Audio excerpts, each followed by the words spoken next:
ಇಂದಬೆಟ್ಟುವಿನ ಕುಂಜಿರ ಪೂಜಾರಿ ಅವರು ಹಠಾತ್ ಆಗಿ ಮಲಗಿದಲ್ಲಿ ಆಗಿದ್ದಾರೆ. ಕಾರಣ ಎಂತ ಅಂತ ಹೇಳಿದ್ರೆ ಒಂದು ಎಲರ್ಜಿ ಟೈಪ್ ಆಗಿ ಈಗ ಕಾಲೇ ತುಂಡು ಮಾಡುವ ಪರಿಸ್ಥಿತಿ ಬಂದಿದೆ.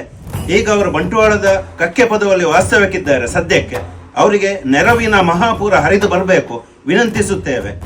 ನೋಡಿ, ನಮ್ಮ ಕಡೆಯಿಂದ ನಮ್ಮ ರೈಡಿಂಗ್ ಜೋಡಿ ಇದರ ಕಡೆಯಿಂದ ಒಂದು ಸಣ್ಣ ಮೊತ್ತ ಅವರಿಗೆ ಕೊಡ್ತಿದ್ದೇವೆ. ಇದು ಏನು ಸಾಕಾಗುದಿಲ್ಲ.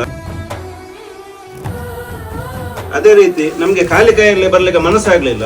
ಸ್ವಲ್ಪ ತಿಂಡಿ, ಮಕ್ಕಳಿಗೆ ಸ್ವಲ್ಪ ಚಾಕ್ಲೇಟ್ಸ್ ಎಲ್ಲ ತಂದೆ, ಅದನ್ನು ಸಹ ಕೊಡ್ತಿದ್ದೆ. ಇಡೀ ದಕ್ಷಿಣ ಕನ್ನಡದಲ್ಲಿ ಹೈಯೆಸ್ಟ್ ಮೆಜಾರಿಟಿ ಅಂದ್ರೆ ಜನಸಂಖ್ಯೆಯಲ್ಲಿ ಬಿಲ್ಲವಾಸ ಇರೋದು.